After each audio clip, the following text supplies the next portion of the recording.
দক্ষিণ আমেরিকার দেশ কলম্বিয়ায় রাস্তায় হেলমেট রেখে ব্যতিক্রমী বিক্ষোভ করেছে মোটরসাইকেল আরোহীরা। এতে রাজধানী বোগোটায় যান চলাচল বন্ধ হয়ে যায়, তীব্র যানজটের সৃষ্টি হয়। হেলমেট রেখে বিক্ষোভ করার কারণ হিসেবে মোটরসাইকেল আরোহীরা বলছেন, এটি শান্তিপ্রিয় আবার শক্তিশালী বিক্ষোভের প্রতীক। তো ঠিক কেন তারা এই বিক্ষোভ করেছেন এর কারণ হিসেবে বিক্ষোভকারীরা যেটি বলছেন, আহ, সরকার বা রাজধানীর মেয়র নতুন যে আইন প্রণয়ন করেছেন সেখানে মোটরসাইকেল আরোহীদের যান চলাচল সীমিত করা হয়েছে। অর্থাৎ তারা আগের মতো আর রাজধানীর সব স্থানে যাতায়াত করতে পারবে না। তো এর প্রতিবাদে বিক্ষোভকারীরা বলছেন যে তারা আসলে কাজ করে খান, তারা তো আর অপরাধী নন।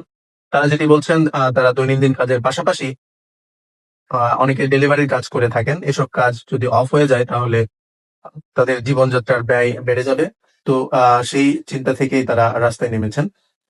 তো এখন কর্তৃপক্ষ যেটা বলছে যে অচলাবস্থা তৈরি হয়েছে সেটি কাটাতে কর্তৃপক্ষ কিন্তু বিক্ষোভকারীদের আলোচনার আহ্বান জানিয়েছেন কিভাবে শান্তিপূর্ণ উপায়ে বিষয়টির সমাধান করা যায়।